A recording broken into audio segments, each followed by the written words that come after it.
Presentamos Entrevista.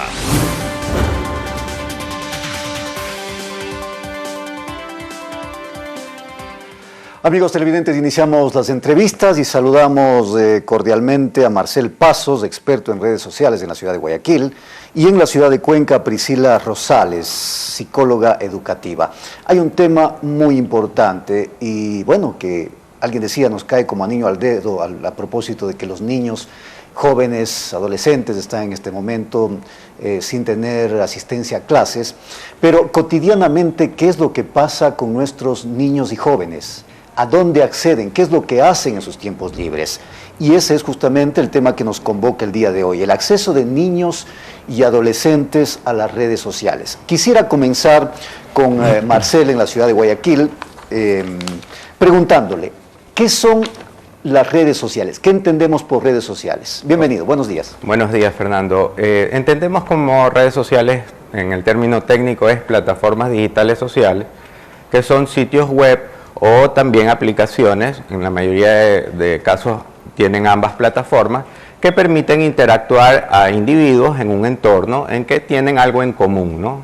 En algunos casos son más específicos, como en el caso de redes sociales como LinkedIn, que tienen un objetivo común, que en este caso sería tener un networking profesional, mientras que hay otras redes en que nos permiten a individuos que no tenemos en teoría nada en común, ser copartícipes, como en Facebook, Instagram, etc. Ahora, hablando de niños y adolescentes, ¿usted tiene datos en torno a cuál es el acceso, por lo menos en el Ecuador, de niños y adolescentes a redes sociales en general?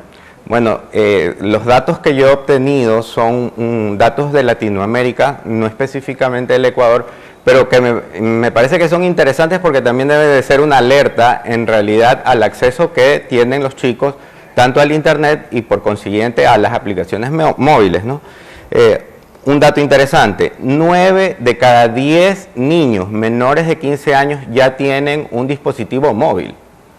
9 de cada 10. 9 de cada 10. Pero esto no me llamó tanto la atención porque, bueno, finalmente ya está en una edad escolarizada que por muchas razones quizás necesitan este acceso al internet. Pero o sea, aquí hay ¿tiene un celular o tiene una tablet? Es correcto. En términos generales. Cuando me refiero a dispositivos móviles, incluyo lo que es tablet con lo que es celulares. Y aquí viene un dato interesante. 5 de cada 10 niños menores de 3 años tienen acceso a una tablet. Este fenómeno típico que vemos, por si acaso yo esto pues lo veo con mucho respeto también, pero esas son las cifras de los padres que utilizan la tablet de su casa para dársela al niño para que juegue en el carro o en la casa, que hay también, por supuesto, juegos apropiados o actividades apropiadas que combinan la diversión con el aprendizaje para estos niños, pero en esa edad no sé cuán indispensable sería ese tipo de actividades para niños tan chicos. Y justamente eso le vamos, Marcel, eso le vamos a preguntar a Priscila. ¿Esto es bueno? ¿Esto es malo que a tan temprana edad, como dice Marcel, ya los niños tengan acceso a este tipo de dispositivos? Bienvenida, Priscila. Muchísimas gracias. No, en realidad no es bueno en ningún sentido, puesto que el cerebro del niño se está formando dentro de los 2 primeros años, se hace más grande la masa encefálica, llega más o menos al tamaño completo cuando es adulto, pero crece el 85% hasta los 2 años. Es decir, si nosotros empezamos a darles un dispositivo electrónico a nuestros hijos a tempranas edades, impedimos un desarrollo cognitivo, un desarrollo social y un desarrollo biopsicosocial completo en nuestros hijos. Entonces, ¿hay alguna edad, diríamos, promedio en la que se tiene que posibilitar el acceso de los niños a estos dispositivos?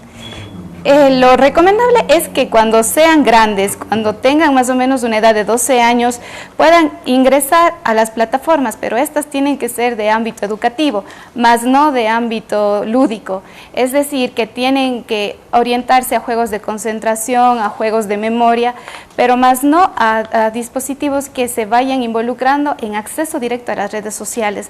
Las redes sociales impiden esa interacción directa que debe existir cara a cara con las personas, y entonces ellos empiezan a tener incluso un rostro neutro, y después cuando tengan que hablar con las personas tienen debilidades muy marcadas. Entonces, si es que van a acceder a partir de los 12 años con mucha prudencia, con mucha precaución, caso contrario es bastante difícil los efectos que causan a nivel neurológico, a nivel cognitivo, a nivel social, a nivel del lenguaje expresivo sobre todo, puesto que ahora se ve que nosotros tenemos niños que ya no tienen las habilidades desarrolladas en cuanto a la expresión, tienen dificultades para poder tener esa como interacción por medio de los gestos.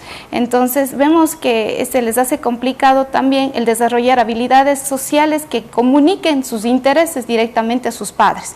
Muchas de las veces incluso lo hacen por medio del WhatsApp hacia los papis también. Ahora, bueno, nosotros, o por lo menos hablo en mi caso, fuimos educados de otra manera. Antes no habían las tecnologías, teníamos otro tipo de distracciones, juegos populares, cosas así. Claro. No obstante,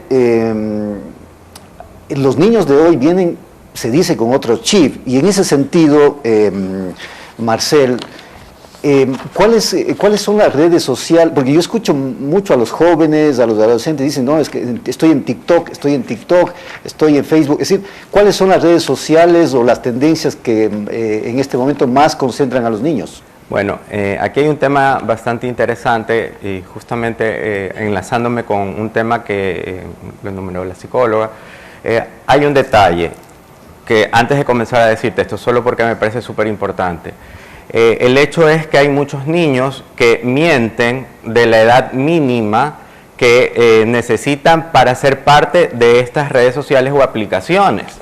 Y entonces voy a saltarme un poquito de algo que quería hablar después, pero por ejemplo encontramos niños en aplicaciones que son como para tener citas románticas, como el caso de Tinder, que es un peligro pues terrible, porque están interactuando niños con adultos en una cuestión que ya viene a ser para otro nivel, digamos, tipo romántico o cita. Pero vamos a centrarnos en lo que tú me dices, sí, ¿verdad? Pero aquí nos adelantamos a un tema que yo lo quería tratar luego y que es muy importante. Sí, que tengo bastante para hablar. Sí, es posible restringir el acceso de los niños a determinadas redes, a determinadas... Justamente te he traído unas herramientas que, si deseas, las hablamos sobre cuál es el control de los padres pueden tener sobre la navegación móvil y de desktop de los chicos, ¿no?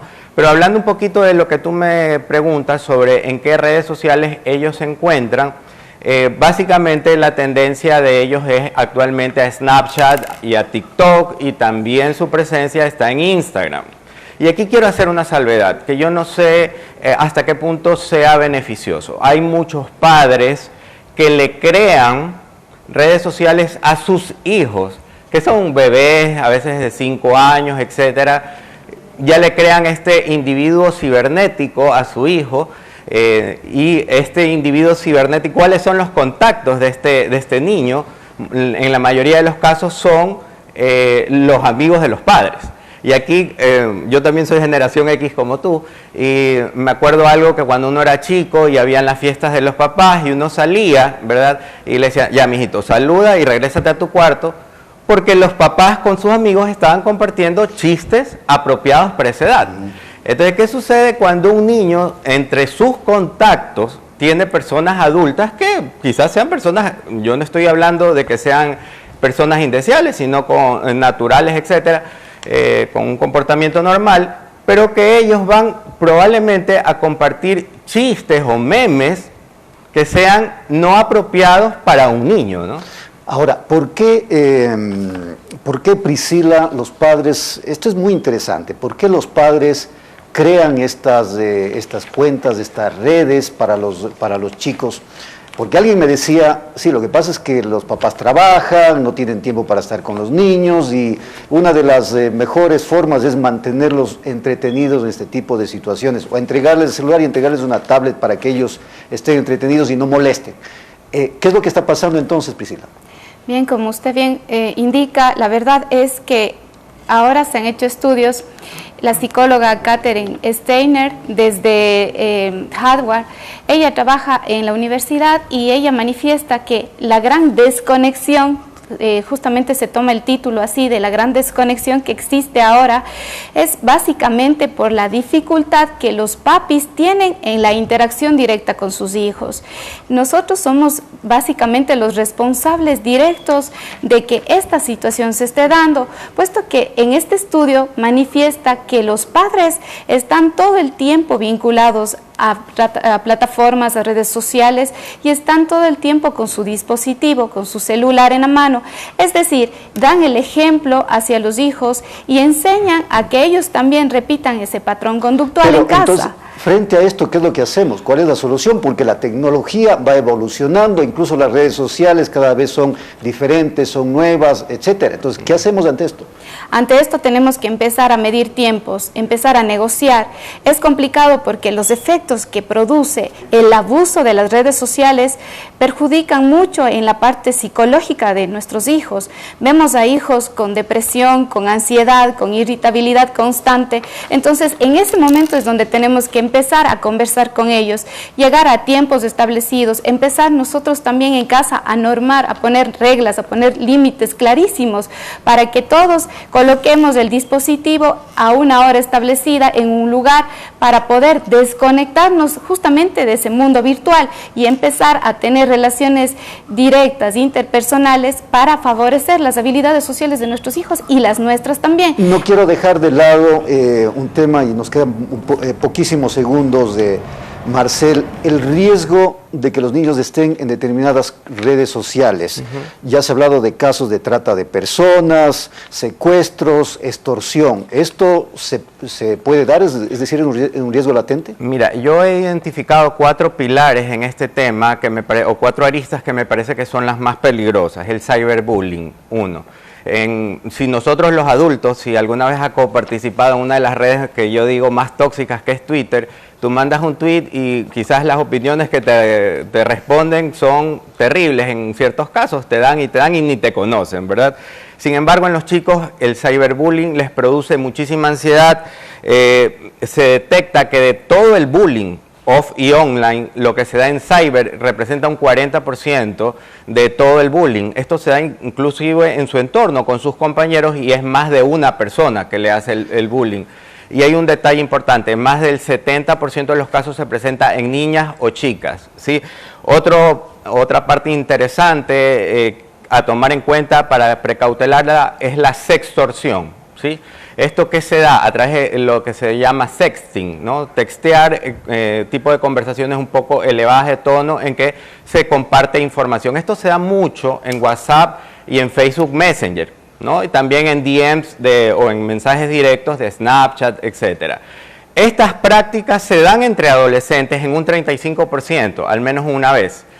Pero también se da, y en esto hay muchos casos documentados, entre adultos que se hacen pasar como niños o niñas con otros chicos, les sacan información, a veces videos, a veces fotos, y luego los comienzan a extorsionar a través de este contenido o utilizan esas imágenes para subirlas en sitios para pedófilos, etc. Hay algo que yo quiero decir, que cuando uno sube una imagen a una red social, perdiste el control de esa imagen, no sabes lo que pueda pasar con esa imagen. Esto tiene que tomar en cuenta los padres que suben fotos, perdón, solo esto de aquí. A veces los papás suben fotos de sus hijos en la playa, en cualquier lado, y no saben qué pueden hacer otros adultos que están en contacto con ellos en redes sociales con estas imágenes. Rápidamente, Priscila, un mensaje final, estamos sobre el tiempo. El mensaje final sería que nosotros los padres tomemos conciencia de los riesgos tan grandes a nivel psicológico, sobre todo, que estamos teniendo en nuestros hijos. Es hora de tomar conciencia de este tema tan importante que hoy se ha abordado para que nosotros cambiemos, modifiquemos muchos patrones conductuales que desde nuestra conducta como papis estamos ofreciendo a nuestros hijos, poner tiempos, poner límites y mejorar la comunicación en casa.